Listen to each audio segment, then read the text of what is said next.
Bien, bonsoir à tous. Je suis ravi de vous retrouver. C'est effectivement la deuxième fois que j'interviens après la conférence concernant l'impossible biographie. C'est beaucoup, donc je vais essayer de relever le défi d'une telle présence, mais rassurez-vous, ensuite, il y a tout de même une place offerte à encore plus de diversité de voix. Entre-temps, il y a eu notre ami Bernard Vasseur qui a pu quand même montrer une petite diversité de tessiture, et puis on ne se retrouvera qu'à l'extrême fin du cycle des conférences pour Aragon, un auteur pour le XXIe siècle. Poésie et résistance pose un problème particulier. D'abord parce que, comme vous le voyez, je n'ai pas intitulé cette conférence « La poésie de la résistance dans l'œuvre d'Aragon » ou « La poésie de la résistance de l'œuvre d'Aragon », mais « Poésie et résistance ». Le but était un peu pour vous, et un peu pour moi aussi, je le reconnais, d'essayer d'écarter légèrement un bloc bien connu et d'essayer de poser la question de ce qui fait résistance dans un poème, plutôt que de raconter la poésie de la résistance, qui généralement est l'une des périodes les mieux connues et sur laquelle je pense que le travail des historiens, des sociologues a eu lieu, les documents ont été publiés. Une fois n'est pas coutume, d'ailleurs, je vous propose une très légère bibliographie. Je vous donne simplement deux références qui me permettent d'expliquer ce pourquoi mon travail de littéraire dans le champ poésie-résistance ne sera pas celui de vous raconter, encore une fois, l'épopée, le combat et la splendeur de ce combat et de cette épopée, ni le positionnement dans les champs symboliques ou les champs littéraires, parce que et l'un et l'autre ont été remarquablement faits. Je me contente donc de vous renvoyer à deux textes qui sont de deux périodes différentes. L'une, c'est La Résistance et ses poètes de Pierre Segers, qui a été publié en 1974 et qui raconte par le menu, par un des meilleurs témoins de l'époque, puisque lui-même poète et éditeur, et éditant notamment Aragon dans sa revue Poète Casqué dont les initiales sont assez savoureuses et délicieuses en 1939-40 quand le parti est interdit, PC 39, PC 40. Et La Résistance et ses poètes est véritablement un récit par un témoin qui donne beaucoup d'informations. Depuis, une autre approche a eu lieu et qui évidemment est complémentaire de celle-ci, c'est le remarquable ouvrage de Gisèle Sapiro qui s'appelle « La guerre des écrivains » et qui va de 1940 à 1953 et qui travaille à partir des positionnements de la sociologie, c'est-à-dire des champs littéraires occupés à l'époque, pour expliquer comment s'est construite la poésie de la résistance et surtout comment, pour elle, une période en 53, et ce serait intéressant à rapprocher de la conférence récente de Bernard Vasseur sur les années 56 et sur la question du stalinisme, il y a un bloc 40-53 pour elle dans lequel elle a travaillé admirablement et avec beaucoup de documentation. Par ailleurs, rien de mieux toujours que de lire Aragon. Donc Aragon s'est un peu expliqué, et du coup je vais beaucoup reprendre ce qu'il a lui-même commenté. Je vous recommande cependant la lecture ou la relecture, ou bien des entretiens avec Francis Crémieux, ce sont des entretiens des années 60, ou bien les entretiens avec Dominique Arban. Aragon parle avec Dominique Arban en 1968, où il revient aussi sur la période de la poésie de la résistance. Ce n'est donc pas la poésie de la résistance comme récit, comme histoire de toute l'activité prodigieuse d'Aragon à cette période qui m'importe, c'est plutôt d'essayer de comprendre ce qu'est cette poésie de résistance et comment la poésie en vient-elle à résister, avec pour moi deux questions qui ne cessent de me préoccuper, c'est comment parvient-on à ces chefs-d'œuvre, d'une part. D'où sortent-ils? Parce que c'est une question qui a retenu l'attention notamment des contemporains lorsqu'ils ont lu les premiers poèmes du Crève-Cœur et qu'ils ont eu l'impression de la réinvention ou de la réouverture d'une voie poétique. D'autre part, qu'est-ce qui résiste dans cette poésie de la résistance? C'est-à-dire, qu'est-ce qui fait résistance dans une poésie de résistance? Et puis, au-delà de la résistance, n'y a-t-il pas dans poésie et résistance une clé importante pour le travail d'Aragon et pour le travail poétique d'Aragon, au-delà même d'une période qui s'appelle la résistance et qui est cette grande période? J'espère ne pas décevoir ceux qui s'attendaient à raconter encore cette histoire, mais je crois que ce n'est pas tout à fait mon terrain de compétence que de la re-raconter, c'est plutôt mon terrain de compétence d'essayer de voir dans les textes comment cela fonctionne, comment c'est créé un art poétique, et comment cette création d'un art poétique qui est décisif pour Aragon me paraît porter d'ailleurs des fruits au-delà de la période même appelée résistance. Alors, rappelons que cette poésie de la résistance, ou de poésie qui va résister, elle naît d'une part avant même une période appelée résistance.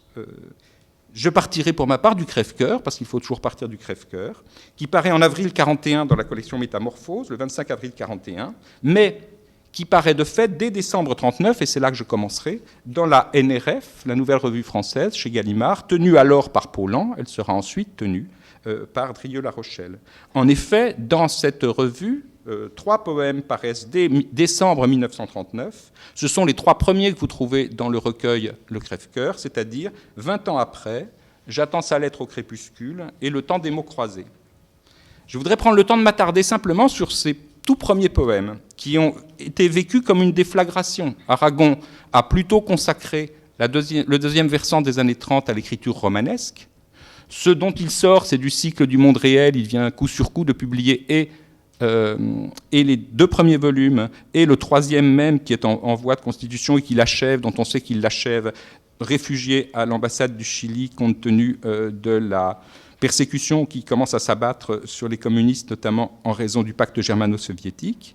C'est donc par le roman qu'il a plutôt alimenté son tournant militant des années 30. La poésie, elle, n'a pas été publiée depuis 1934, et lorsque paraissent ces 3 poèmes qui n'ont rien à voir ni avec la versification de Front Rouge, ni avec une versification ou futuriste, ou celle de Oural-Oural, on découvre soudain une voix qui pour nous est devenue la voix la plus fameuse d'Aragon, la voix d'un vers compté, régulier, la voix d'un vers avec des rimes, et le tout va s'assortir d'une postface appelée La rime en 1940. Ce qui me paraît intéressant de regarder quand on voit la réaction, celle de Gide, celle de Paulhan, celle de tout un champ littéraire, c'est qu'il y a véritablement comme une résurrection, ou plutôt comme une surrection, puisque Aragon n'avait pas été connu pour ce type d'écriture-là. Ces textes, si on les regarde de très près, ils contiennent d'une certaine façon tout ce qui va faire le travail ultérieur d'Aragon pour la poésie de la Résistance. C'est pourquoi je souhaite m'y attarder un tout petit peu. D'abord parce que le texte 20 ans après, qui emprunte son titre à Dumas, bien entendu, pour dire 20 ans après une deuxième guerre, 20 ans après 1919, je me retrouve mobilisé à Crouy-sur-Ourcq d'abord et cantonné pour une nouvelle guerre.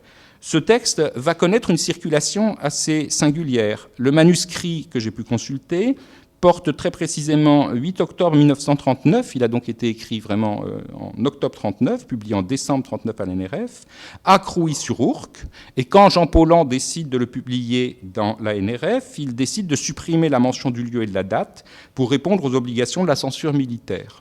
C'est anecdotique, mais ça signifie bien que déjà se pose la question de ce qui est publiable et ce qui ne l'est pas. Vous voyez, tout au début, on y reviendra ensuite.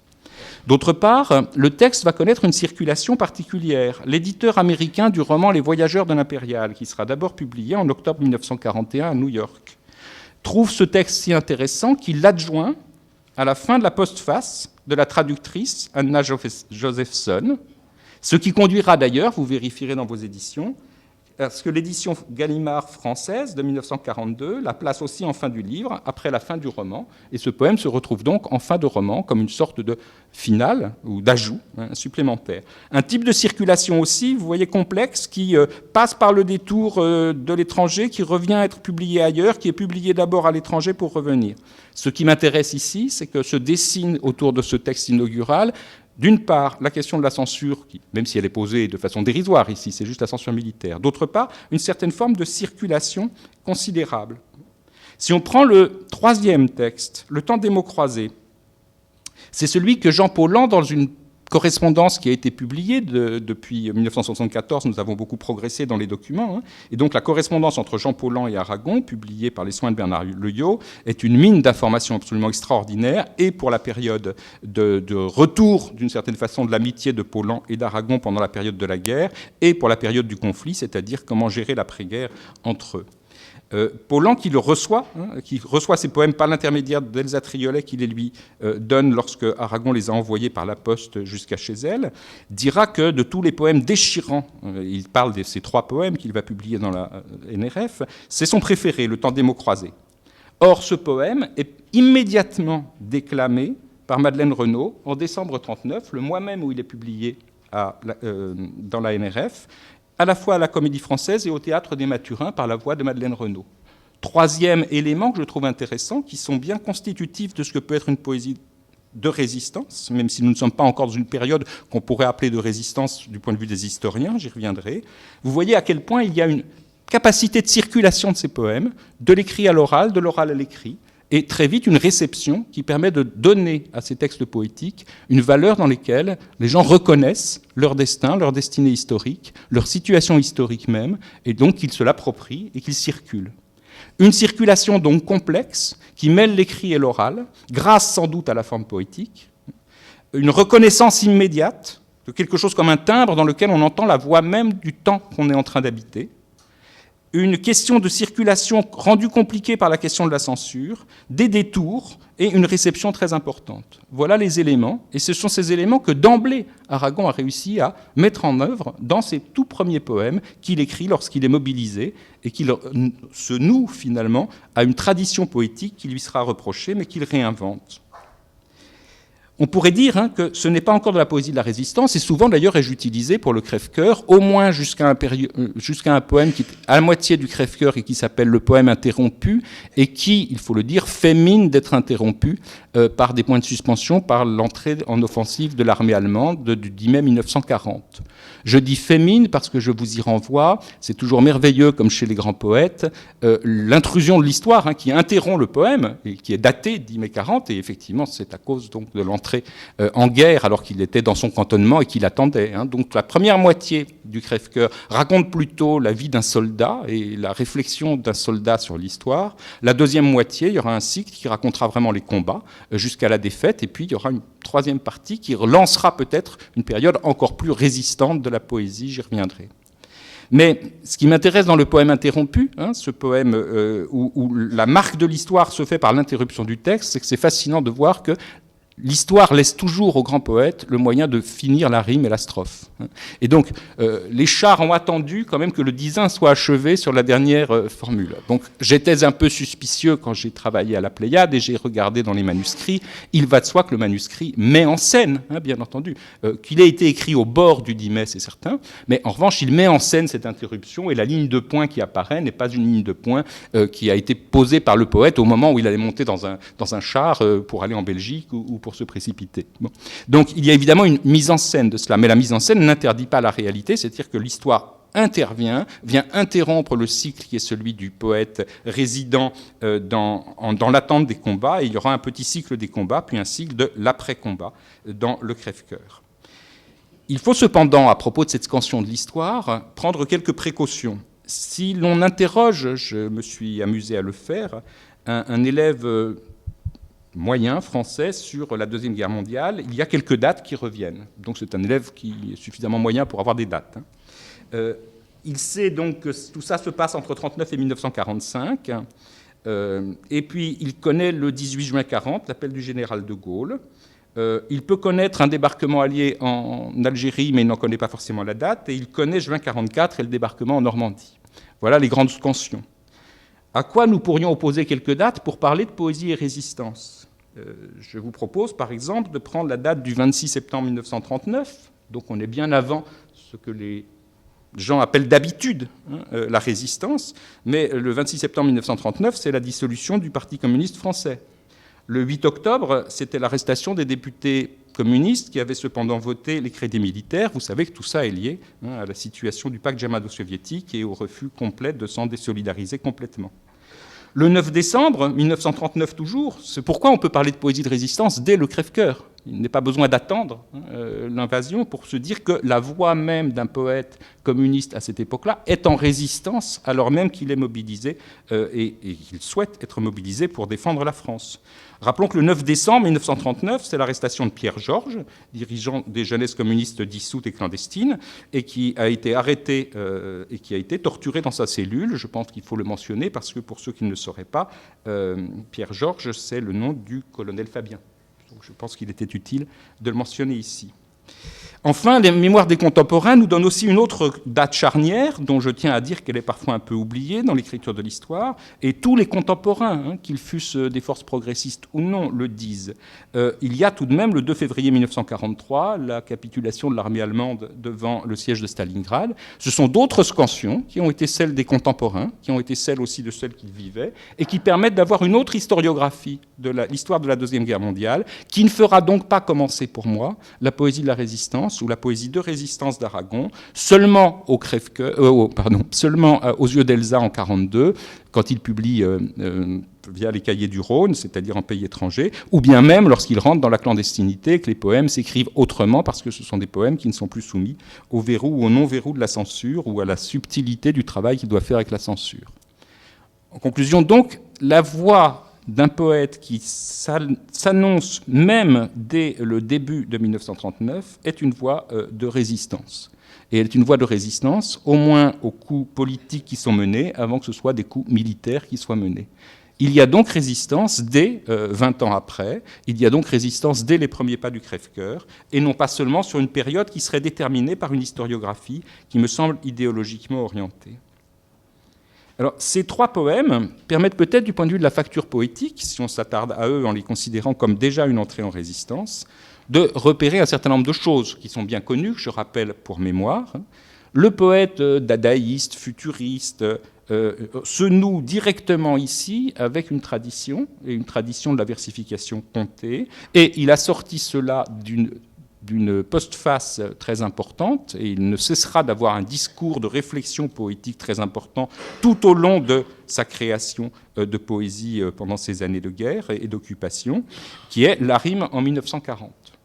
Rappelons que, faisons un petit passage par ces trois poèmes. 20 ans après, donc, commence par « Le temps a retrouvé son charroi monotone et ratelé ses bœufs lents et roux, c'est l'automne. Le ciel creuse des trous entre les feuilles d'or. Octobre électroscope a frémi mais s'endort. » Cela commence par des alexandrins. Cela commence par une rime qui n'est pas la rime la plus inventive d'Aragon, comme si délibérément il voulait montrer qu'il va s'inscrire dans une tradition.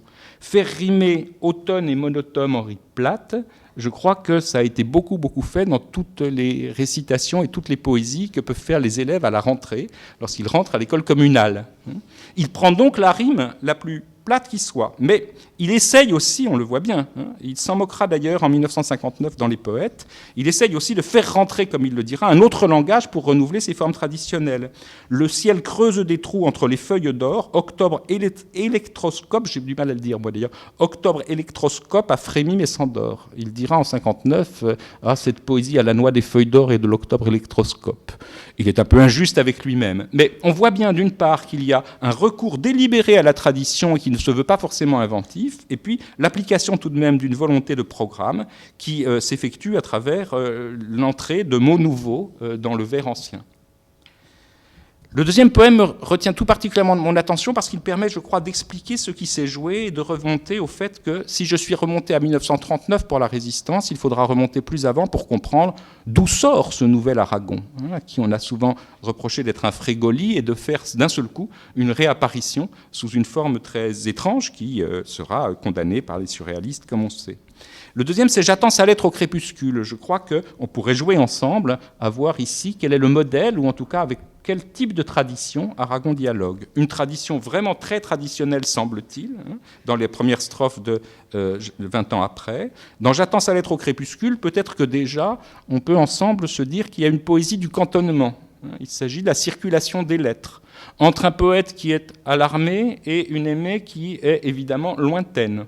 Il semble que le XXe siècle ait donné tout de même une tradition, on en a parlé il n'y a pas longtemps, en novembre, le 9 novembre au moment de sa mort, à cela. Il y a de l'Apollinaire là-dessous. Et quand Aragon se voit poète casqué et est séparé lui-même de son salou à lui qui est Elsa, c'est bien une situation digne des poèmes d'Apollinaire qu'on peut envisager. Et d'ailleurs, il ne nous dément pas, le texte dit « Sous un ciel de cretonne, Pompadour et comment, une petite auto navigue et les comment ». Certains d'entre vous savent peut-être que La Petite Auto est le poème à travers lequel Apollinaire avait marqué l'entrée en guerre de 1914-1918. Et La Petite Auto qui navigue et l'écho qui ment dit bien ici le salut à Apollinaire. D'autre part, on voit que le vers, beaucoup plus court, est bien un vers apollinarien. Il s'inscrit donc dans deux traditions, mais deux traditions avec lesquelles il va façonner véritablement sa nouvelle voix et son instrument. Une tradition qu'on pourrait dire le grand chant de l'alexandrin français dans tout ce qu'il a eu et tout ce qu'il a été porté de Racine au romantique et même après, et le vers plus court et sautillant de la chanson apollinarienne à laquelle il fait référence ici, dans un travail de référence très très précis. Enfin, le troisième, celui que Paulan préférait, le temps des mots croisés, nous donne un retour à l'alexandrin, mais avec une assise déjà plus forte. Au soleil de minuit, sans sommeil, solitude, dans les logis déserts d'hommes où vous veillez, épouses d'épouvante et le font leur étude, des monstres grimaçant autour de l'oreiller. Qui donc a déchaîné la peur, cette bannie, et barbouillé de bleu panique les carreaux, le sable sous le toit, dans le cœur l'insomnie, personne ne lit plus le sort dans les tarots. Quiconque a lu du Aragon de 1954, de 1956, de 1960, reconnaît là la voix d'Aragon pleine et entière, complète, dans les sceaux, dans la capacité finalement à associer une image poétique à une situation prosaïque immédiate, et avec une fluidité beaucoup, beaucoup plus grande et beaucoup plus évidente. Il y a donc, dans ces trois textes, qui vont connaître d'une certaine façon à peu près toute la situation énonciative avec laquelle va jouer Aragon, au moins dans la première partie non clandestine de sa poésie, tout ce qui fera la poésie de résistance et tout ce qui mérite qu'on s'y explique. L'inscription dans une tradition, comme je l'ai dit, et dans une tradition moderne, le lyrisme personnel du poète soldat et l'évocation de la situation historique, et même, si on voulait, l'invention déjà d'une contrebande. C'est Pierre Segers qui, le premier, avait attiré notre attention là-dessus. Dans 20 ans après, donc dès la strophe 4, et on voit bien ici que l'art de l'allusion n'a pas attendu la censure militaire allemande, mais pouvait se jouer déjà dans la censure et dans la difficulté qui était celle du Parti communiste interdit à l'époque. Nous reprenons après 20 ans nos habitudes, au vestiaire de l'oubli, mille latudes refont les gestes d'autrefois dans leur cachot, et semble-t-il, ça ne leur fait ni froid ni chaud. Latude est un mot qui vient ici enrichir, à la différence de automne monotone.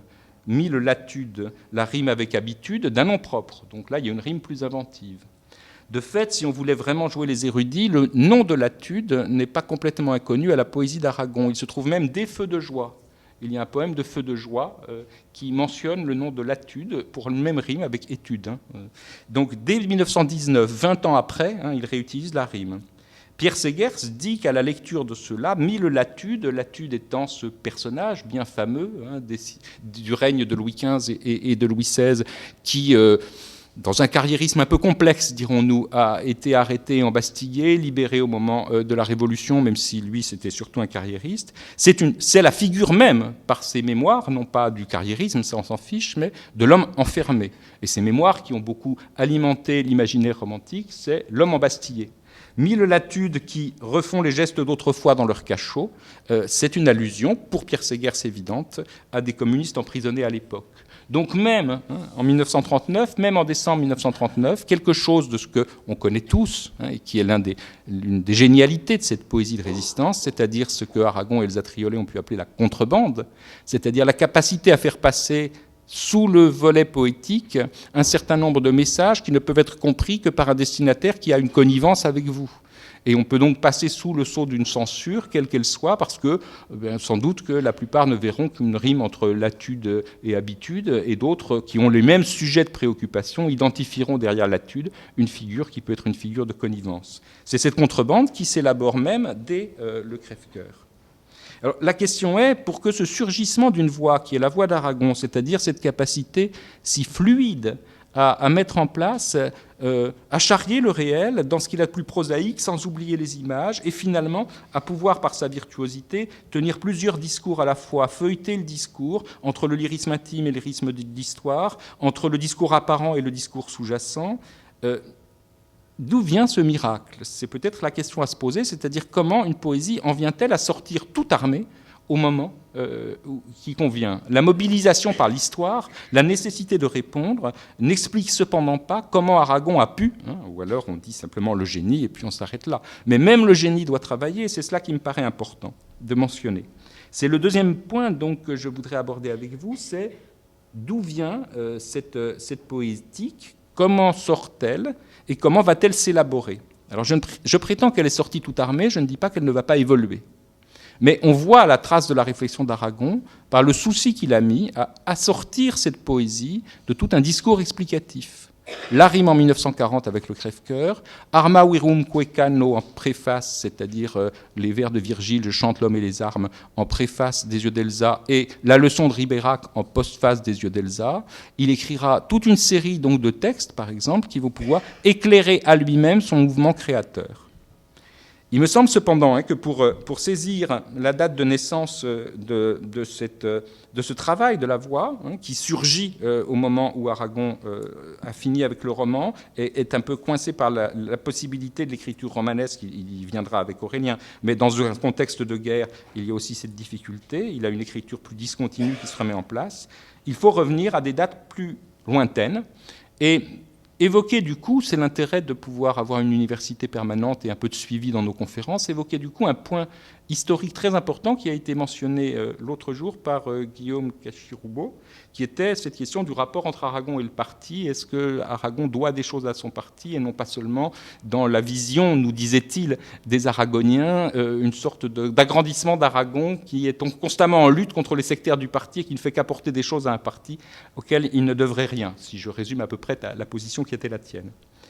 Il est évident que l'esthétique ou le travail esthétique et le travail intellectuel qui sera accompli avant 1939, puis à partir de 1939, dans la lancée de cette invention extraordinaire d'une poésie de résistance sous sa forme aragonienne, et sous sa forme aragonienne, elle est différente, j'y reviendrai, peut-être d'autres formes, il y a un certain nombre de réflexions, pas de tâtonnement, parce qu'on n'a pas de traces, en tout cas dans les archives, qu'Aragon a essayé de faire des tas de poèmes entre 34 et 39. On n'en voit pas, en tout cas on ne les a pas sous une forme manuscrite.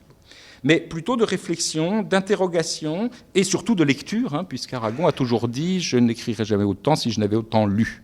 Et les lectures sont, à mes yeux, il y a une source que j'ai depuis longtemps identifiée, c'est l'influence évidemment de l'Espagne. Il faudrait remonter sans doute à 1936 pour penser ce qu'est l'invention d'une poésie de résistance. C'est évidemment la lutte contre le fascisme qui a permis peut-être à certains poètes d'être confrontés eux-mêmes à la question de savoir comment chanter, et que donner à chanter. Aragon, évidemment, par son engagement près de la guerre d'Espagne, jusqu'au bout, puisqu'il sera en 1939 au Boulou à accueillir les réfugiés à la frontière espagnole, Aragon a lu, connu, publié, aidé, et il y a une trace de cela dans le poème fameux Santa Espina, qui rend hommage au chant et à ce chant traditionnel espagnol. La réinvention ou la réappropriation par des formes modernes d'une tradition lyrique, voire d'une tradition musicale et chantée, comme étant un instrument de popularisation possible d'une grande poésie, c'est quelque chose qui lui a été donné aussi par l'influence espagnole. Il y a aussi une série de réflexions sur ce que peut être la poésie, qui peuvent venir également d'un certain nombre de textes qu'il faut mettre en avant pour montrer qu'Aragon, évidemment, n'a jamais cessé de réfléchir à la poésie et à sa question poétique. Il y a en 1935 un texte dans la revue Europe qui concerne Beauté de la guerre et le reflet dans la littérature, qui débat avec Apollinaire. Aragon, donc en 1935, s'interroge sur la manière qu'a eu, on le sait, Apollinaire de célébrer la guerre et se démarque de la célébration de la guerre d'Apollinaire. Si on se souvient de ce que le deuxième poème, J'attends sa lettre au crépuscule, doit à Apollinaire, il faut penser qu'on le doit à Apollinaire, mais dans la prise de distance. Je veux bien faire une poésie de guerre qui soit une poésie moderne, mais je ne vais pas chanter « Dieu que la guerre est jolie », donc je vais me tenir autrement. Il y a un vrai débat qui remonte au moins à 1935 ici. Il y a aussi, évidemment, d'autres influences que les influences espagnoles. On peut penser aussi à 1936 et à l'intervention de Brecht, expliquant dans l'un des débats accueillant les poètes allemands, expliquant à l'écrit qu'il faut trouver la ruse d'éclairer les êtres. C'est la ruse qui m'intéresse ici. Et Brecht avait réfléchi à la dimension de la ruse pour éclairer en contexte énonciatif problématique. Enfin et surtout, la dette est payée par Aragon lui-même. Il y a l'évolution d'Aragon qui mentionnera dans Les yeux d'Elsa. Il y a dans Le vent qui vient d'Arles des songes qui, pour en parler haut, sont loin de mon cœur. Le vent qui vient d'Arles, sous la formule, là encore, de la contrebande, qui n'est pas forcément expliquée pour un pour un censeur ou allemand ou collaborateur qui voit dans le vent d'Arles peut-être une figure méditerranéenne un peu jolie, c'est évidemment le vent qui vient du congrès d'Arles du Parti communiste français de 1937, qui voit pour Aragon l'invention à laquelle il a été associé, mais où il a été effectivement un peu en position d'élève, c'est par le travail dans son parti politique qu'Aragon s'est arraché à une sorte de gauchisme un peu frénétique premier, et que l'évolution progressive vers un parti qui se réconcilie avec la dimension, alors je ne sais plus comment dire, moi je disais national, mais il paraît que national est un gros mot, il faut dire patriotique maintenant. Moi j'ai toujours fonctionné à l'envers, j'ai toujours pensé que la nation c'était ce que nous devions défendre, et que la patrie qui renvoie au pater, qui renvoie à l'origine presque familiale et donc génétique, c'est moins bien que la nation. Mais visiblement, depuis que le nationalisme a été récupéré par certains, on a cédé et on vous explique qu'il ne faut jamais dire nation. Mais disons qu'un parti national ou une réconciliation avec la culture nationale a été acté et complètement acté dans la ligne politique suivant le Front populaire 36-37, et indéniablement cette capacité donc à penser que le poète peut s'arrimer sur, comme le Parti communiste s'est arrimé lui-même, non pas sur une culture de rupture et d'avant-garde, mais sur une culture qui totalise la culture nationale et qui la porte un peu plus loin, c'est évidemment un mouvement qu'Aragon poursuit. Et donc j'espère avoir répondu à Guillaume, oui, Aragon a appris des choses grâce à son travail militant. J'ajouterai cependant que cette ligne-là, cette ligne d'ouverture, cette ligne de 1937, il la porte dans une certaine forme de solitude, compte tenu d'une part de la difficulté évidemment à communiquer avec un parti dissous et clandestin, et d'autre part, compte tenu du fait que cette ligne qui était portée n'a pas forcément été portée en permanence, et ceux qui restaient et ceux qui s'exprimaient au nom du parti clandestin n'avaient peut-être pas ce message humaniste et d'ouverture.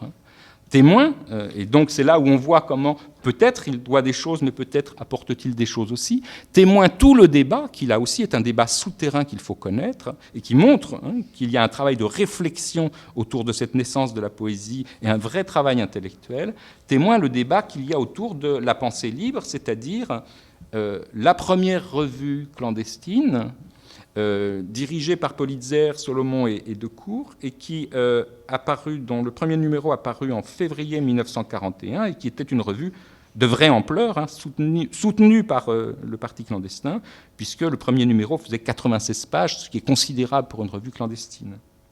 On sait que l'un des enjeux de la contribution d'Aragon, lorsqu'il est monté à Paris, à la demande d'ailleurs, pour contribuer à la pensée libre, et qui s'est d'ailleurs fait arrêter à Tours en France, où nous sommes reclus, racontera la poésie d'Aragon, il se livrera à une critique assez dure du contenu de ce numéro, en ce que ce numéro marque une rupture, d'une certaine façon, avec la possibilité d'une ouverture intellectuelle. On s'est souvent cristallisé, mais je crois que c'est symptomatique et qu'il faut le rappeler ici, sur le désaccord entre Politzer et Aragon, sur la critique acerbe de l'idéalisme de Bergson par Politzer, qu'Aragon trouvait premièrement injuste, parce que ce refus de l'idéalisme était peut-être déjà une fermeture d'esprit, et d'autre part très malvenu, compte tenu des malheurs de Bergson, compte tenu de ses origines. Et c'est la critique de ce numéro de la pensée libre. L'autre grand débat entre eux, c'est évidemment, j'y reviendrai, le débat sur la mention qui figurait dans la pensée libre. Littérature légale veut dire littérature de trahison, alors même qu'Aragon, par la contrebande, avait tout fait pour publier légalement, tout en apportant évidemment des éléments qui n'étaient pas de trahison, mais au contraire de maintien et donc de résistance.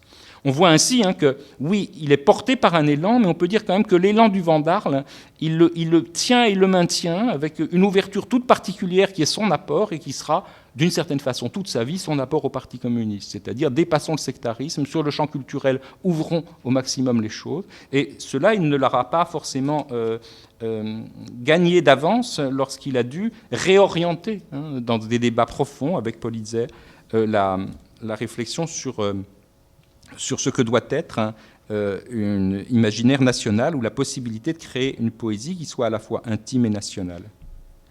Évidemment, j'anticipe un peu. Les autres grands éléments qui sont bien connus, et que je rappelle pour mémoire avant d'en venir finalement à ce que ça produit, cette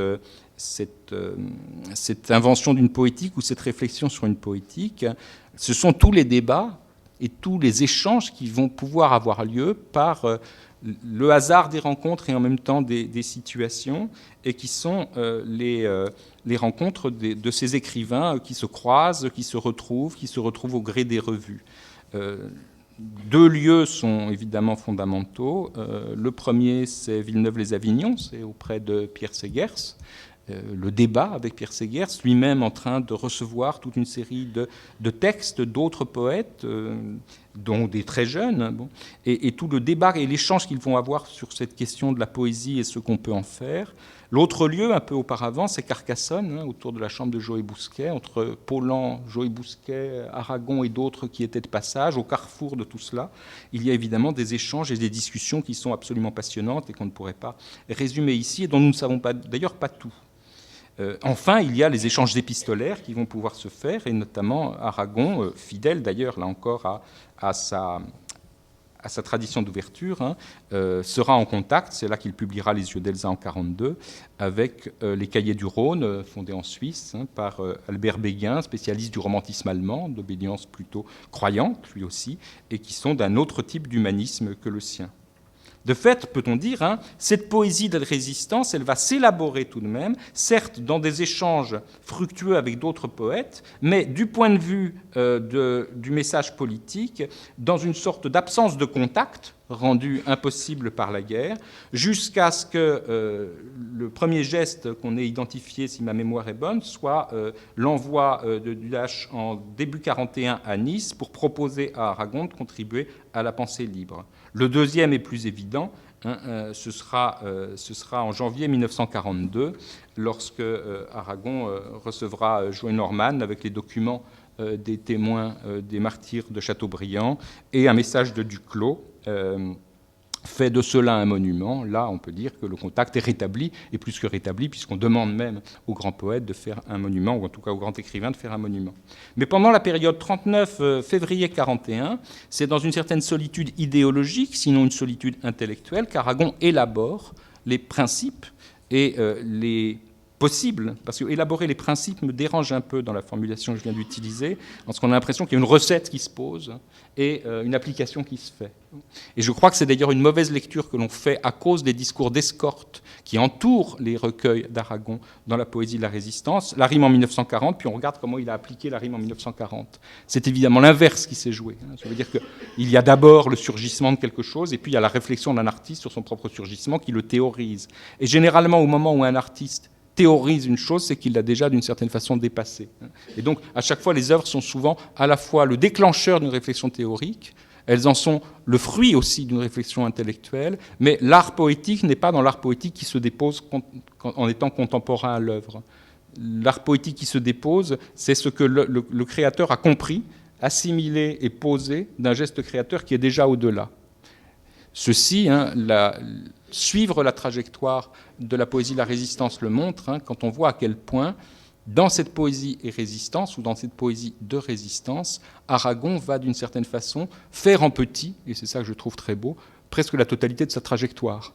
Réinvention du vers, virtuosité du vers, dépassement du vers dans un recueil comme Brocéliande, avec l'utilisation du vers libre, passage à la prose, avec Omar sur la terre au soir de mon pays. En quelques années, d'une certaine façon, il fait un premier tour à son instrument, qu'il recommencera ensuite dans la troisième période, avec Les yeux et la mémoire, le roman inachevé, tout ce qu'on verra de la suite de cette période. Il y a donc une sorte de surrection d'une voix, dans laquelle un peuple peut se reconnaître, et se reconnaît assez rapidement, dont le succès fait partie du travail de résistance. Et ce succès, méfiez-vous de ce qu'on dit autour de la poésie de la résistance. Je ne veux pas raconter l'épopée, mais je n'aime pas beaucoup qu'au nom du fait que sans doute il y a eu autour de la résistance quelque chose d'un peu épique et un discours historique convenu, il y a eu beaucoup de démystificateurs qui veulent absolument démystifier, qui, à force de démystifier, finissent par réviser l'écriture de l'histoire. Par exemple, beaucoup de gens font un peu la moue. Oui, d'accord, c'est beau, mais en vrai, ça n'a pas circulé tant que ça.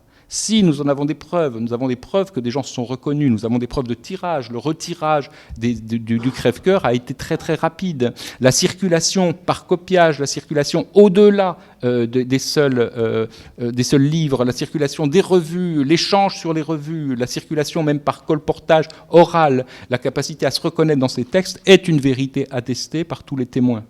Donc ceux qui maintenant disent oui sans doute, mais on a grossi, ce qui était quand même une création d'esthètes et ça n'avait pas un rôle historique et politique, c'est faux. Voilà, c'est faux, il faut qu'on soit en mesure de le dire et de le dire précisément.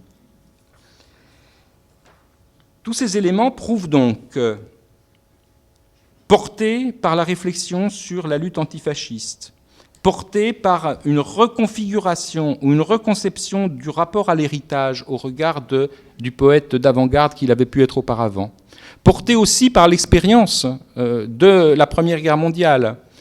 Aragon dira toujours « Je ne voulais pas refaire ce que Barbus avait fait sur la Première Guerre mondiale ». Et donc, puisqu'il ne s'agit pas d'utiliser le roman qui, sous surveillance, sous contrôle, est plus difficile sans doute à écrire et qui n'a pas les mêmes vertus de communication immédiate que la poésie, risque de toute façon d'être sous la censure. C'est par le biais de la poésie qu'il faut passer. Mais si on fait une poésie de guerre moderne, il faut essayer de faire quelque chose qui soit apollinarien, mais pas comme Apollinaire.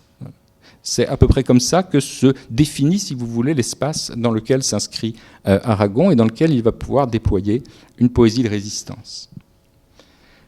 Le deuxième point que je voudrais traiter est donc justement qu'est-ce que c'est que cette esthétique de poésie de la résistance et comment la définir, comment la nommer et comment essayer de comprendre les différents enjeux. J'ai parfois l'impression sur ce point, mais c'est sans doute ce qu'on appelle être un spécialiste, je vais essayer de m'y faire, de me répéter un peu, et je vous prie de m'en excuser pour ceux qui sauraient déjà tout cela. Dans la rime en 1940, il faut prendre au sérieux le titre d'Aragon, la rime en 1940. À quoi sert de rimer en 1940 ? Il y a un certain nombre... Le plus urgent, nous dit Aragon, c'est de rimer. Il y a un certain nombre d'éléments à prendre en considération. Son texte travaille plutôt sur la difficulté de faire rimer, c'est-à-dire, c'est une question d'une actualité esthétique très grande.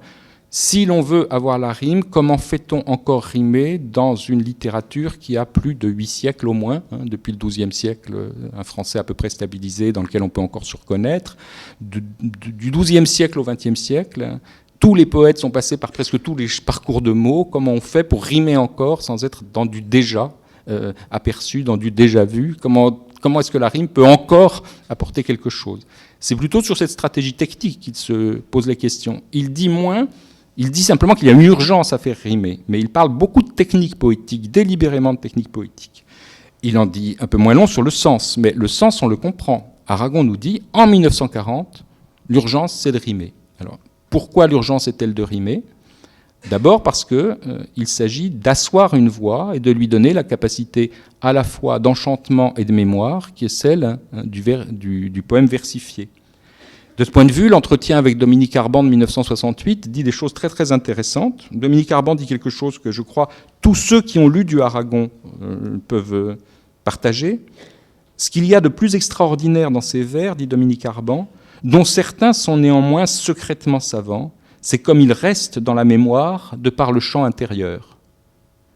Je crois que c'est cette capacité mnémotechnique, évidemment, qui est décisive, cette capacité à s'inscrire. C'est aussi, évidemment, une manière pour le vers de s'inscrire dans la mémoire du champ national au moment même où la nation n'existe plus. C'est la surrection aussi de tout un passé poétique avec lequel il faut travailler et qu'il faut pousser plus loin. Quand une France est arrêtée, il faut pousser plus loin.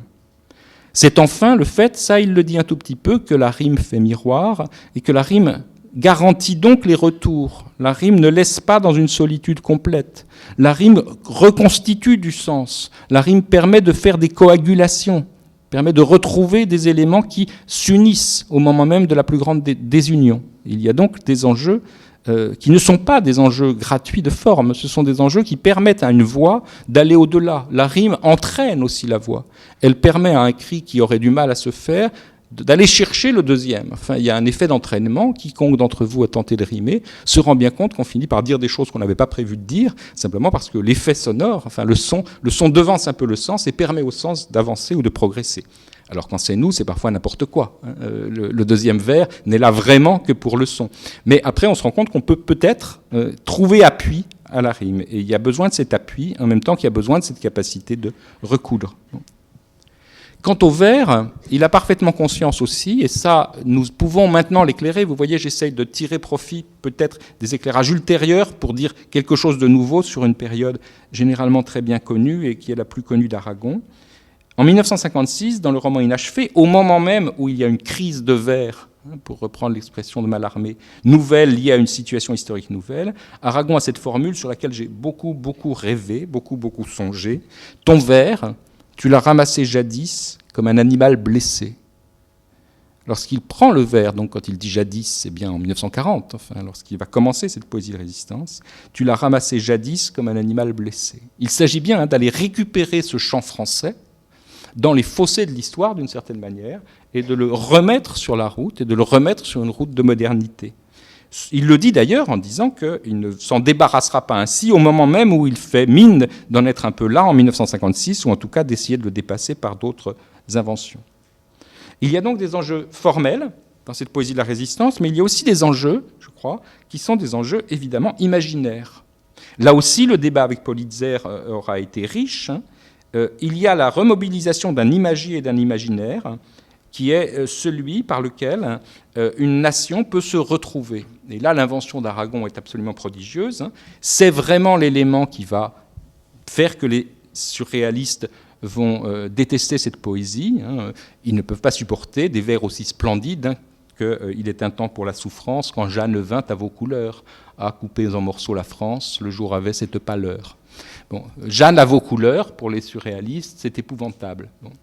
Parce que c'est Jeanne d'Arc. Bon, le même malentendu se reproduit aujourd'hui. Et là encore, je crois que c'est un débat d'actualité. Que dit Aragon ?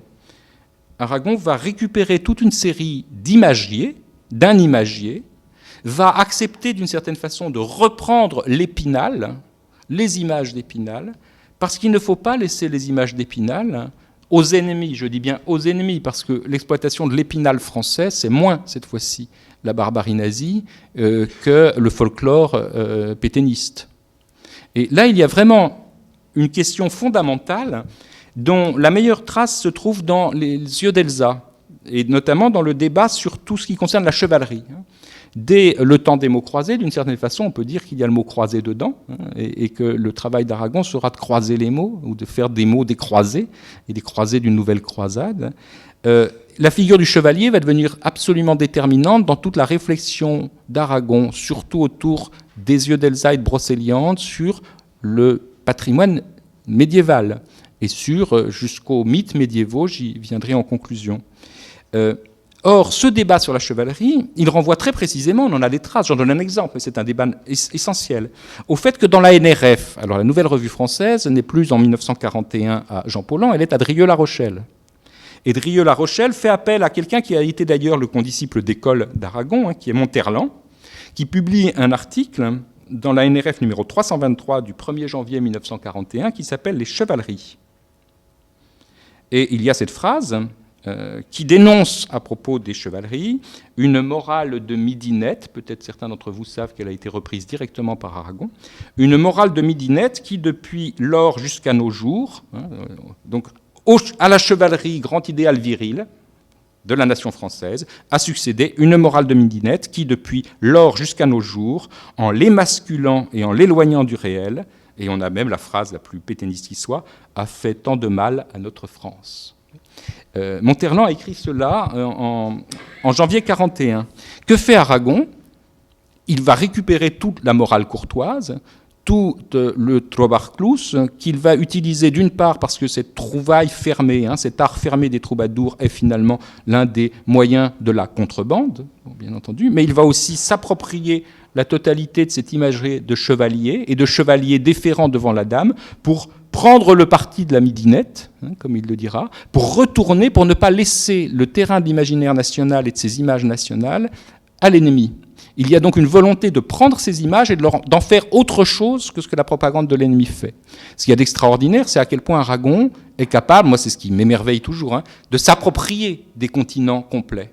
Lorsqu'il se met à réfléchir sur le Moyen-Âge, tous les poèmes consacrés aux chevaliers sont absolument splendides, extraordinaires d'érudition, génial de travailler avec la figure de Lancelot, parfait pour pouvoir dire des choses. Et en même temps, comme il se l'approprie, ce n'est pas un jeu entre un folklore faux d'un côté et des images qu'on aurait forcées idéologiquement pour qu'elles disent ce qu'on a envie de dire. Ça devient une réappropriation par une culture d'une image qu'on s'approprie et qu'on met et qu'on place ailleurs, parce que Faire de Lancelot le premier des féministes, c'est peut-être un peu un coup de force aussi, mais ce n'est pas grave, parce que justement, il invente quelque chose. Il se réapproprie l'image et il la déplace et il la déporte, c'est-à-dire qu'il fait culture d'une certaine manière.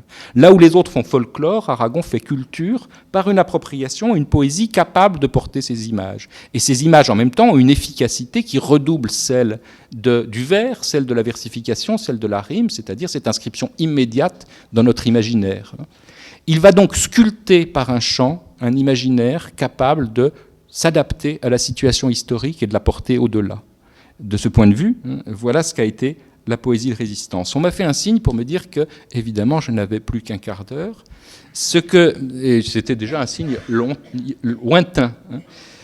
Du coup, je ne peux pas rentrer dans les détails de ce que je voulais vous donner, mais je vais conclure avec Brocéliande et avec le Fou d'Elsa, en vous disant que si la poésie d'Aragon a su se tenir à la hauteur de l'histoire, dans une inventivité considérable, et dans une évolution aussi, qui permet de faire passer d'une certaine manière d'une période à une autre, d'une époque historique à une autre, celle des combats à celle de la défaite, celle de la défaite à celle de l'insurrection nationale, à celle de la libération, c'est aussi parce que cette poésie, justement, est capable de s'approprier pleinement les images sur lesquelles il travaille.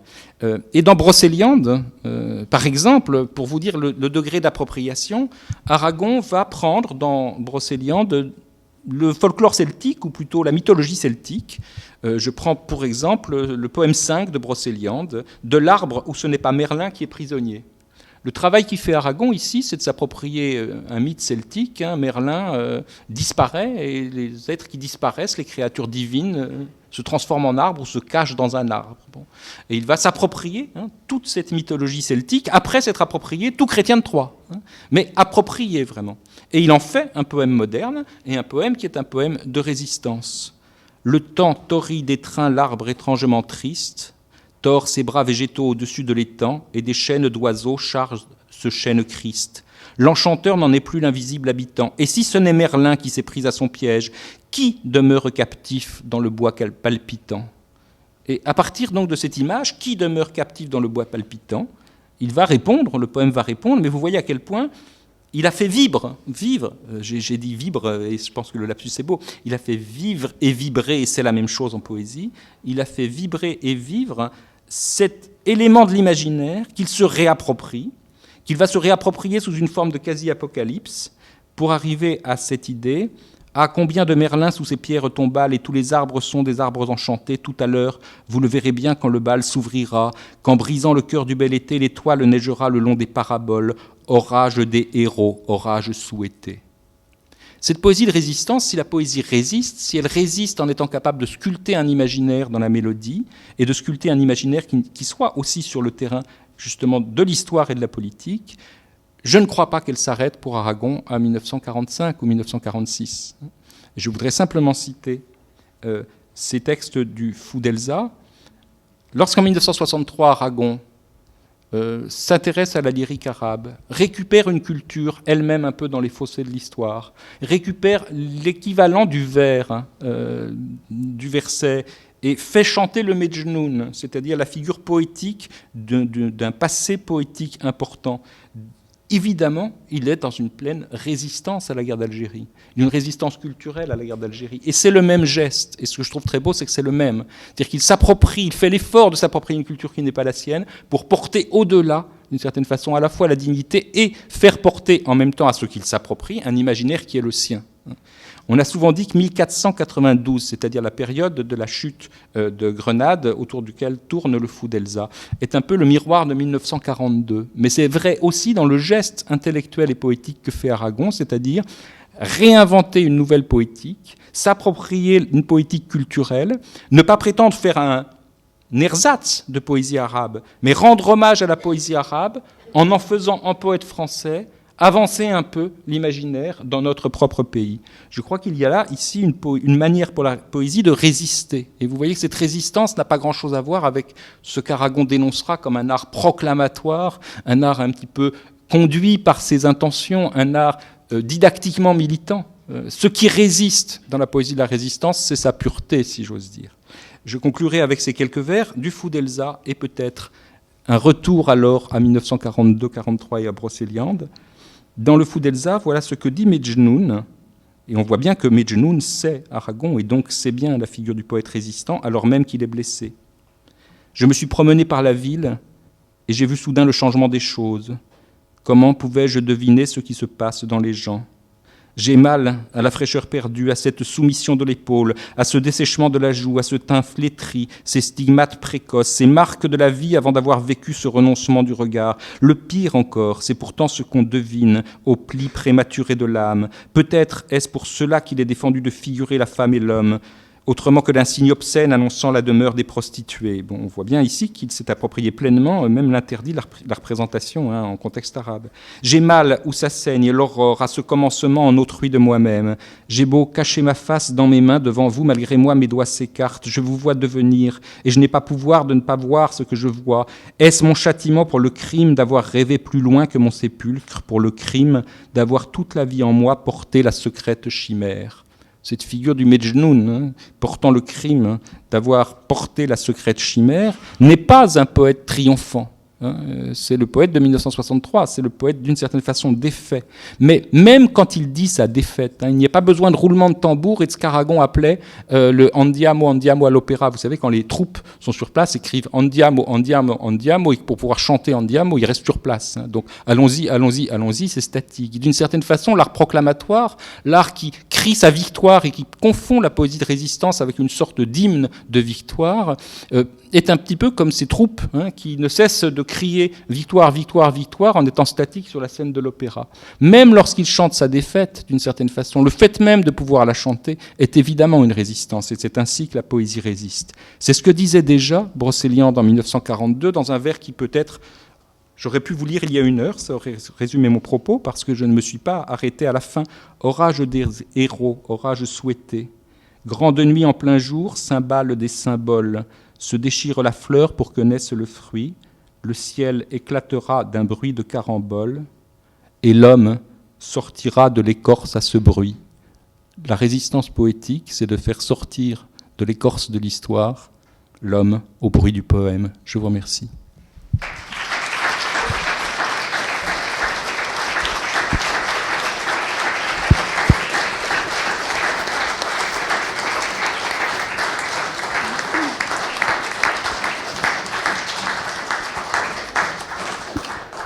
Baran pour cette conférence. Alors vous fourmillez certainement de questions, il est l'heure de les poser, aussi bien en chair et en os que par Internet, je vous le rappelle. Je vous en prie, la parole est à vous.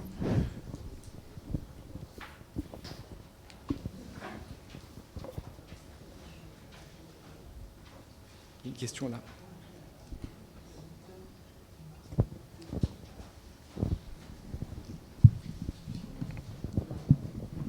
J'ai tout aimé, tout. C'est fabuleux. Ma question, c'est quelle est la réception du Fou d'Elsa dans le monde arabe, puisque vous terminez sur le Fou d'Elsa. Une question d'érudition, et en plus sur 1963, vous êtes dur avec moi, parce que j'avais quand même essayé de réviser un peu sur 40-44. Ce que j'en sais, ce qu'on a pu en dire, c'est d'une part qu'un certain nombre d'écrivains ont dit leur étonnement, mais leur stupéfaction même, à lire dans la langue française qu'ils maîtrisent aussi, quelque chose dont ils ne comprenaient pas si c'était comment c'était possible que ce ne soit pas d'un poète arabe. Voilà. Donc il y a eu ce phénomène de reconnaissance. Il y a eu aussi, je crois, la dimension d'émerveillement de la part de nombreux écrivains, mais je vous rends compte peut-être là davantage la réception des écrivains qui en ont parlé. Pour le reste, je crains que la réception, il faudrait revoir ce qui a été dit dans la Pléiade à ce moment-là, mais je crains que la réception, étudier la réception pose la question toujours des pays dans lesquels se fait la réception.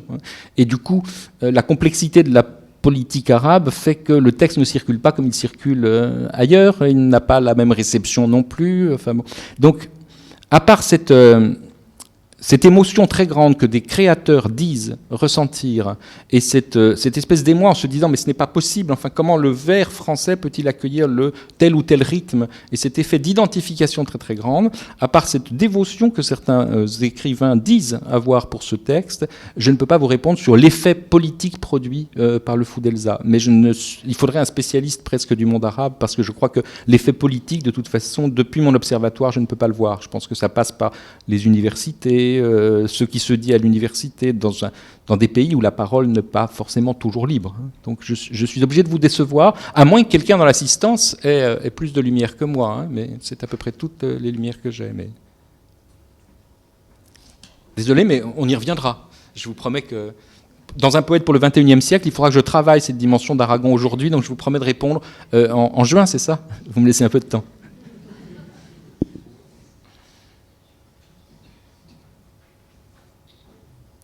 Moi, j'ai peut-être une question, du coup, je profite. Je voulais revenir sur le fameux électroscope.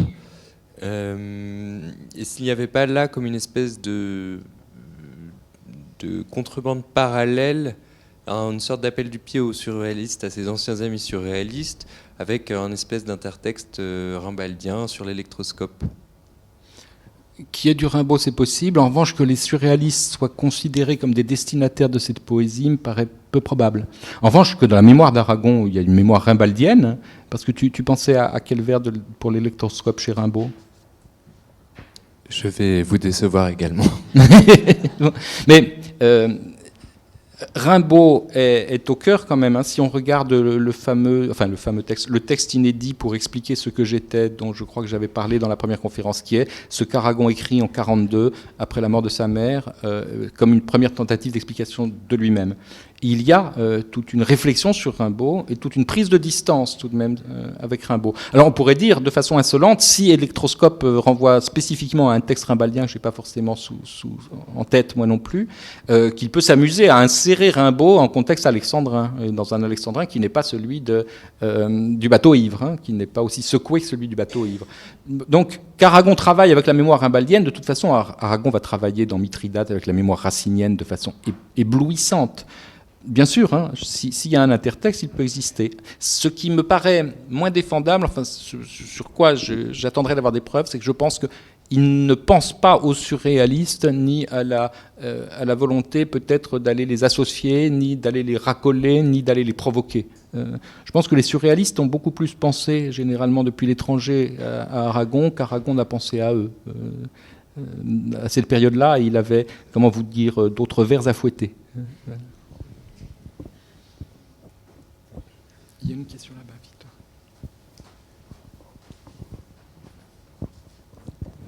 Victor. Je voulais savoir si vous aviez trouvé des traces de textes comme l'Henriade ou la Franciade et de style de Ronsard, par exemple, dans son esthétique, et d'autre part, ce qu'il a pu écrire dans la clandestinité, sous différents pseudonymes comme celui de Jacques d'Estaing, n'est pas une rupture justement dans la poursuite de l'élaboration de son art poétique?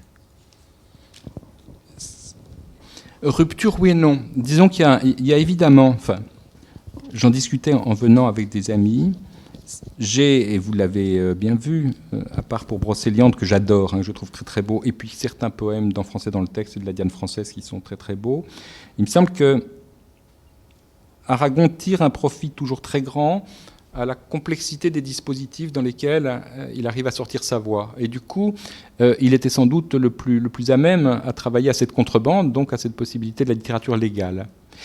Lorsque la littérature n'a plus besoin, d'une certaine façon, du tissu ou du drapé de la contrebande pour se faire, elle peut se faire plus directement combative, et elle est, à mon avis, dans certains de ces moments, quand elle devient une littérature spécifiquement de combat, parfois un peu moins fascinante pour moi que la littérature de combat. Alors, ce que vous appelez en gros la Henriade, une littérature de guerre, quoi, une littérature de combat, ce qu'on pourrait rapprocher peut-être aussi de Châtiment, de Victor Hugo, hein, la dénonciation directe. La dénonciation directe donne lieu effectivement à des poèmes. Hein. Il y a le Musée Grévin, par exemple, il y a toute une série de poèmes d'attaque, de poèmes de combat. Ils existent, certains sont très efficaces. J'ai toujours pensé que je ne suis pas sûr que ce qu'il en sorte réponde pleinement à ce que j'ai appelé ici la poésie résistance, parce qu'il me semble que, d'une certaine façon, ils sont d'autant plus énergiques qu'ils vont peut-être moins loin dans l'histoire. Je veux dire par là à moins qu'ils ne soient sous des formes très très grandes, et il y en a quelques-uns, je pourrais vous en citer si vous le voulez, il y a aussi de temps en temps, dans l'immédiateté d'une communication transparente, quelque chose qui s'épuise avec le contexte.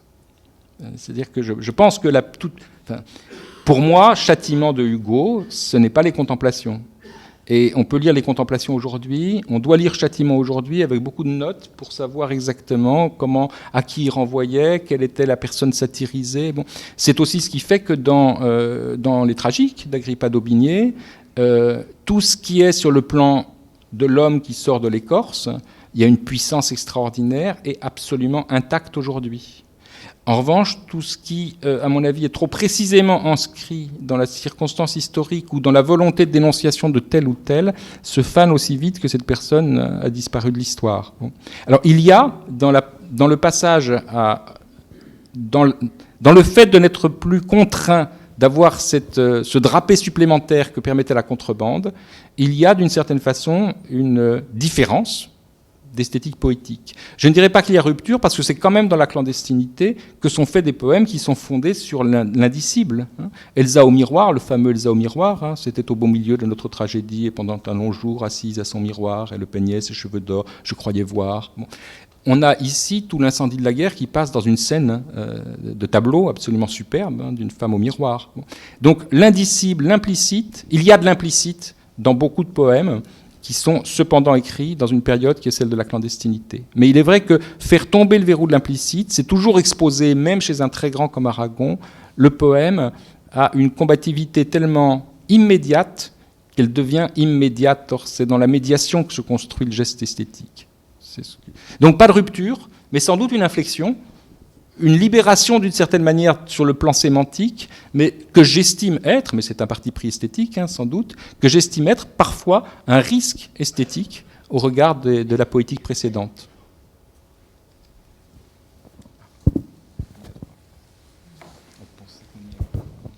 Excusez-moi, je suis trop inculte pour vous tous.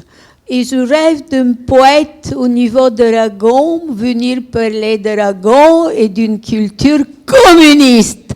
Et je pense que ça va se faire avec les Gilets jaunes, puisque je suis devenue mère Teresa. Et je ne savais pas qu'est-ce que c'était. Donc, je vous souhaite une superbe soirée avec des poètes jeunes comme ici, d'aujourd'hui, et qui parlent d'Aragon différemment. Excusez-moi, je suis trop inculte d'avoir compris quelque chose de votre intervention.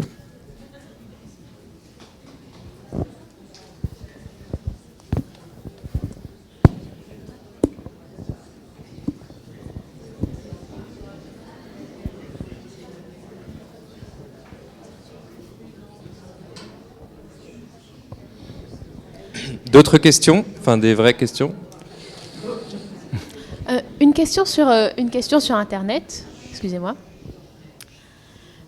La rime chez Aragon est union, coagulation. Comment l'a-t-il rendue moderne? Il l'a rendue moderne d'abord par ce qu'il dit dans la rime en 1940, c'est-à-dire qu'il n'est pas vrai qu'il n'y ait pas de rime nouvelle puisqu'il y a des mots nouveaux. Donc il y a déjà l'apparition des mots nouveaux. Bon. Je pense souvent à ce poème, je crois qu'il est dans Le Paysan de Paris chante, au Lagare de l'Est, que je ne peux pas ne pas le dire à chaque fois que je passe Magenta. Au Lagare de l'Est est le premier croissant, le café noir qu'on prend près du percolateur, les vins frais, pleins de senteurs, les bouches du métro qui captent les passants. Bon. Le café noir qu'on prend près du percolateur, c'est un rythme absolument racinien. Généralement, quand les gens, très souvent, la plupart des poètes qui mettent des mots modernes sur des vers anciens, le font sur la logique plus facile, je crois, du grotesque ou de la distance ironique. Là, il n'y a aucune distance ironique à mes yeux. Ce vers est fluide et dit ma vie quotidienne, le café noir qu'on prend près du percolateur. Et il n'est pas outré pour dire, pour une espèce d'outrance du vers de 12. Et donc, on voit bien que percolateur est entré parfaitement dans la musique de Racine avec Aragon. C'est l'un des moyens. L'autre moyen, il l'explique, ça va être peut-être au bout d'un moment de ne pas... Il a utilisé l'acrobatie, on pourrait le montrer, il en parle lui-même, et dans Les yeux d'Elsa, il montre très bien aussi comment le vers se subdivise, parce qu'il rajoute de la rime interne dans un vers, donc au bout de 6, il y a déjà une rime, ou au bout de 4, il y a déjà une rime, si bien que le vers pourrait être un vers de 4 sur un octosyllabe, ou un vers de 6 sur un alexandrin, parce qu'il y a des rimes internes. Il a travaillé la rime, il y a des ruptures aussi. Il va aussi utiliser la rime enjambante, c'est-à-dire qu'il va couper à l'intérieur du mot, là où ça rime, et puis il reprend au vers suivant. Néanmoins, globalement, s'il a montré tout ce dispositif de versification, dans la réalité, le plus, à mes yeux en tout cas, le plus fort, c'est plutôt l'inscription du monde moderne et de la situation prosaïque moderne, sans ironie, ou quand il y a de l'ironie, c'est qu'il le veut délibérément, mais ça peut être aussi sans ironie, et c'est là que je trouve ça très fort, parce que c'est assez facile de faire du grotesque en surjouant, quoi. On fait toujours rire en disant comme selon un pensée un peu ancien ou selon un phrasé un peu ancien. Si je me mets à dire de la poésie comme le disaient les acteurs du XIXe siècle, on rira ensemble. Et c'est plutôt un peu ça que font les poètes contemporains. Très souvent, ils prennent le vers, mais ils en ont une vision satirique, grotesque, où ils s'amusent à jouer de la dissonance. Lui, il ne le fait pas toujours dissonner. Il aura donc une inventivité technique sur la rime. Il y a des poèmes d'une grande richesse. J'ai le sentiment, à force de lecture, que parfois certains poèmes qui jouent avec la virtuosité d'Aragon ne sont pas, à mes yeux, mais vous voyez, je deviens d'une exigence avec lui, le pauvre, un génie, et puis je suis là à tatiller, à dire non, celui-là, finalement, c'est un peu moins beau que celui d'à côté. Bon, j'ai bien conscience du côté ridicule du spécialiste de ce point de vue. Mais à force quand même, je me dis que les acrobaties sont parfois moins convaincantes ou ont quelque chose d'un peu forcé, ou jusqu'où je peux aller. Voilà. Le plus intéressant, je crois, ça a été l'insertion de mots nouveaux, du monde moderne, et l'autre, c'est, je pense, tout de même, la capacité aussi à assumer une rime ancienne, simplement, le vers derrière, quand la rime est vraiment très ancienne, est différent et renouvelé. C'était l'autre possibilité. Enfin, la troisième possibilité, mais c'est un peu plus tard, ça va être de distordre considérablement les possibilités du vers, c'est-à-dire on l'attend au bout de 8, on l'attend au bout de 10, on va l'attendre au bout de 16, puis au bout de 18, puis au bout de 20, enfin il va la décaler aussi cette rime. Et donc il va la manipuler beaucoup. Mais la stratégie romantique, si l'on veut, parce qu'il y a du romantisme là derrière, c'est-à-dire la stratégie par le rejet, puisque c'est comme ça aussi que les romantiques ont voulu sauver d'une certaine façon l'alexandrin, l'escalier dérobé, il va le faire jouer à la sonorité, à la rime, et là il y aura des effets vraiment très intéressants.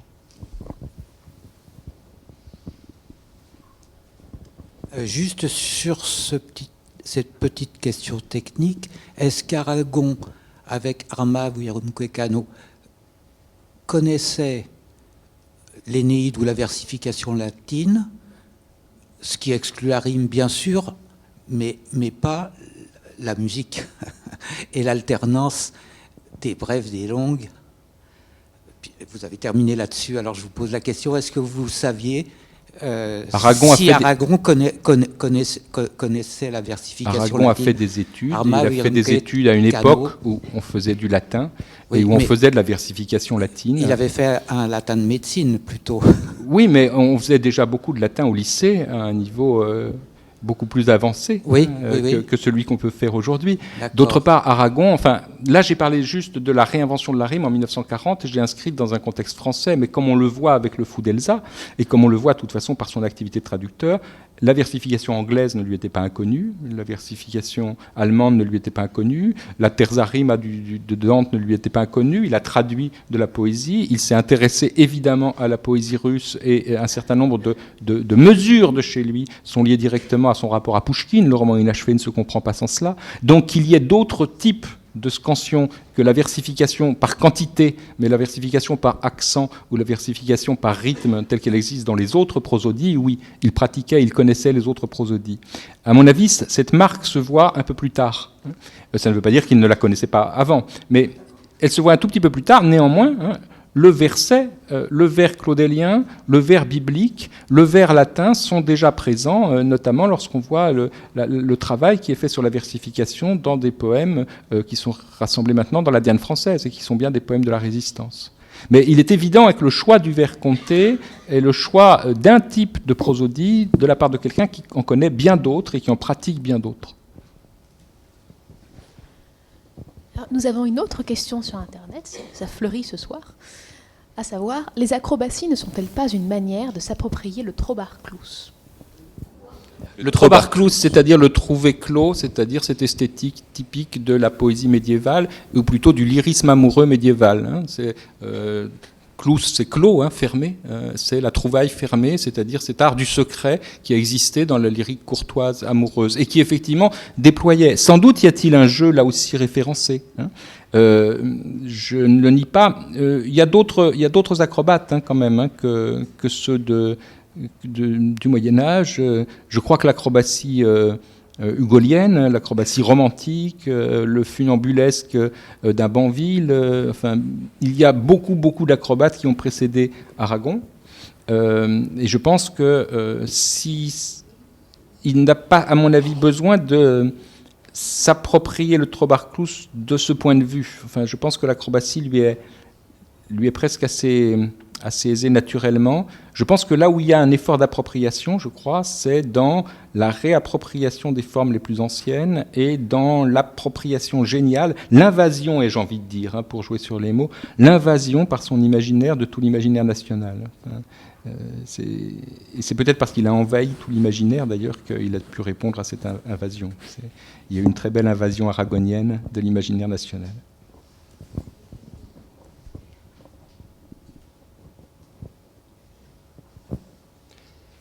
Écoutez, merci pour votre patience, et promis, ce ne sera pas ma voix avant juin. Merci beaucoup à toi et à vous pour cette riche soirée. Je viens ici pour une sorte évidemment de page publicitaire puisque la conférence est morte, vive la conférence. Donc pour les prochains rendez-vous, la semaine prochaine nous passons en Révolution française, bien sûr. Le mois prochain, donc le mardi 15 janvier à 19h, donc à la place d'Olivier Barbaran, nous aurons un autre poète puisque Olivier est bien sûr un spécialiste d'Aragon, mais c'est aussi un poète. Et nous aurons le mois prochain un autre poète, un autre spécialiste d'Aragon, Jean Rista, à qui nous avons laissé donc carte blanche, qui donc sera parmi nous le mardi 15 janvier à 19h.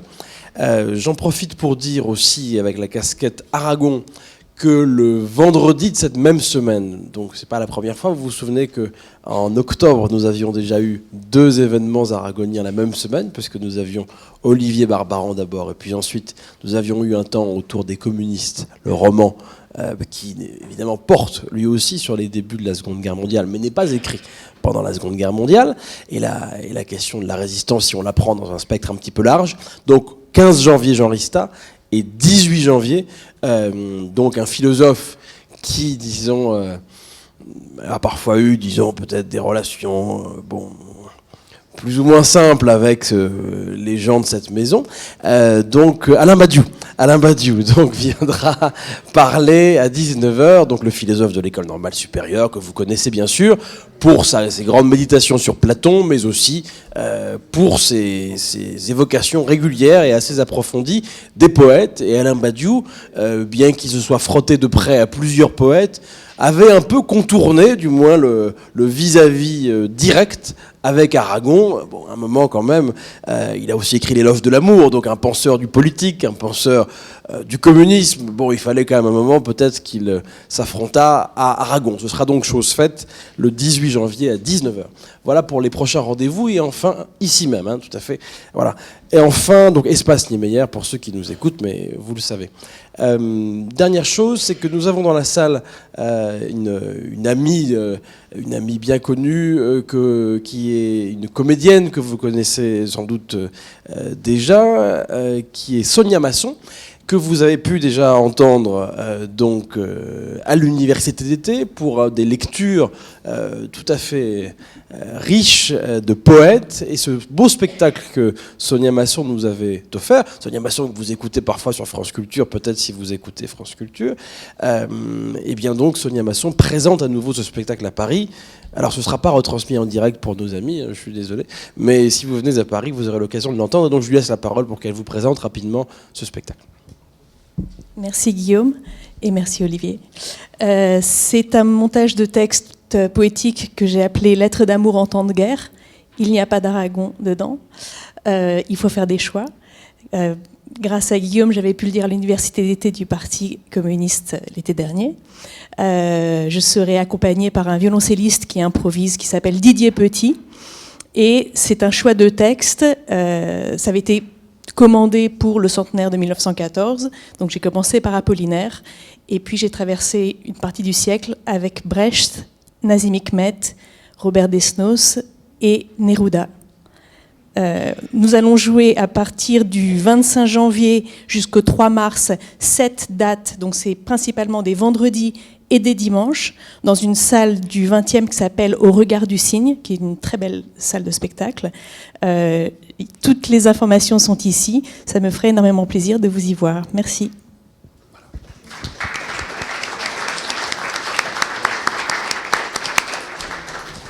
Eh bien, merci à tous et donc à très bientôt pour tous ces prochains rendez-vous.